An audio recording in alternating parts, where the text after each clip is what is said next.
one of the challenges also of starting a brew pub, I actually really am and I admire you guys, Tim, and your program, because you guys are involved. You've changed the law. You've changed the way things are done. You are so politically active and so politically awesome because you have done all those things to make things going. When I was looking to get a place started, I asked Duluth. We're in Superior. If anybody doesn't know, Thirsty Pagan is over in Superior, which is a phenomenal. By the way, we're the best brew pub in Superior. Just thought I'd throw it out. But the reason that we're in Superior, I asked the city of Duluth and the people to help me. You talked about challenges. I asked about 5 different locations, and the city said no. And then that's all they said. They didn't help you with anything. And the fact that you guys are up and going now and you've changed a lot of the laws and you've changed a lot of the things that have been done in your relationship with the mayor, that's outstanding. You talk about an advocate for the industry. There's a lot of things that need to be sent towards you and your organization. So I genuinely appreciate what you've done. Well, the community, I think, thank you. The community has really supported us, and they supported us and they supported themselves by doing it. We were only here to offer, I think it's the local movement, the national local movement that's floating our boats as well.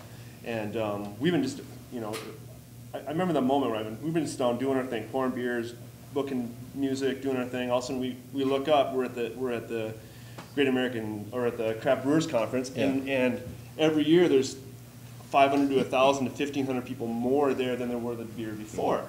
We're like, well, this is happening everywhere, I guess. Well, I guess I'm not as special as I thought I was.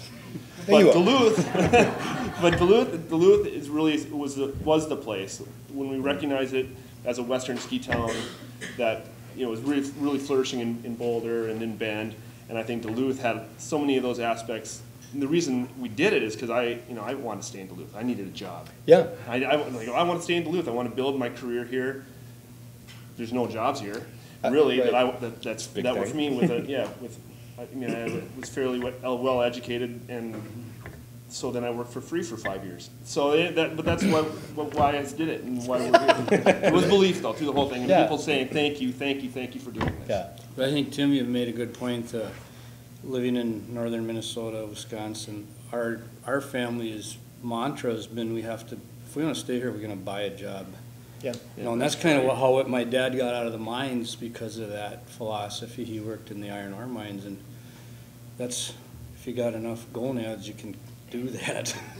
So he did, and so our families kept doing that very same thing. Yeah, it's one of the reasons we started a brewery up here. First of all, we love Duluth and love living here, but the type of job I was looking for, I couldn't get up here. So we figured, let's make a job for ourselves. Let's do it. And thanks to a lot of the work that you guys have done and then other breweries in the area, things were, I think a little bit easier for us to do what we want to do. You guys have broken down a lot of the walls, a lot of the barriers to start a brewery.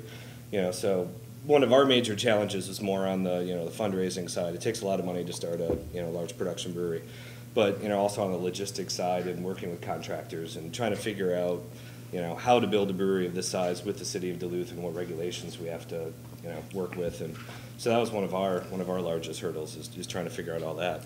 But with the mayor that's very supportive, and a city council as well that's very excited about beer. Thanks to everything going on up here.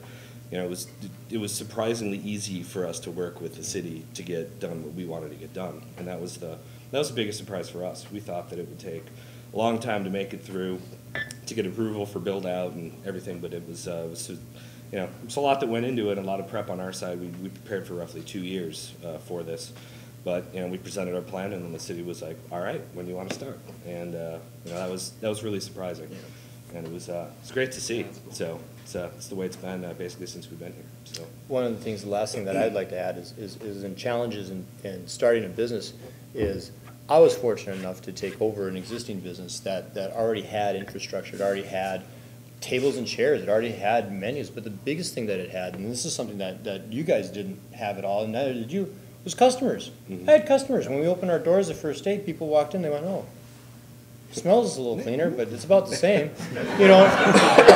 Seriously. But the thing was, like, when you guys started, right, you're trying to get in a place that's got people coming. I remember the moment. Right. The doors, you're like, Okay. You know, what's next? And the same with you guys. I mean, you're brewing beer, and it's like, well, I've got 25,000 of these, but they're full of beer. So who's buying it? Yep. You know, and that's the thing. You know, you got a great location. You got a great location. You know, you got Eddie, you're right on the Superior Street, you guys.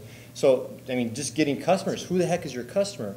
Well, again, it gets back to Tim and company, who, you know, they created that customer. It's kind of like the car dealership concept. The more businesses there are that are like, the more education you get of the customer. And I know that all the people, I've seen all of these people out here in our brewery and our brew pub, and they know what they want because they've been educated. And the education starts here 15, 20 years ago, and just gets better and better and better. So when people come to our place, at Thirsty Pagan over in Superior, Wisconsin, they are actually referred to us from these places, and we refer back out to them.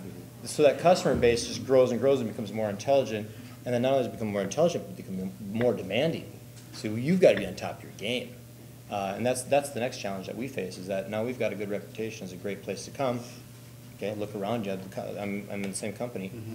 You better have your game on. And you better have your game face on every day and perform, because if you don't, guess what? There's other places that the customer can go and they will get a quality product. Yeah, as the customer gets, you know, a lot more educated when it comes to beers, styles, and everything, they become a little bit less forgiving. Yeah. For dropping the ball on things, and that's it's a great motivator, you know, as a brewer and an owner, to make sure that things, you know, continue to get better and continue to move up. You know, not only at our brewery, but overall in the industry, and especially, you know, a city like Duluth with so many great breweries, and knowing it's such a great beer town, it's always good to, you know, kind of raise the bar a little bit, which, you know, I think a lot of us are doing, and it's I agree. It's good. We call it beer for the curious. Yeah, Exactly. We want to expand your horizons a little bit and check out the craft scene. So. Yeah.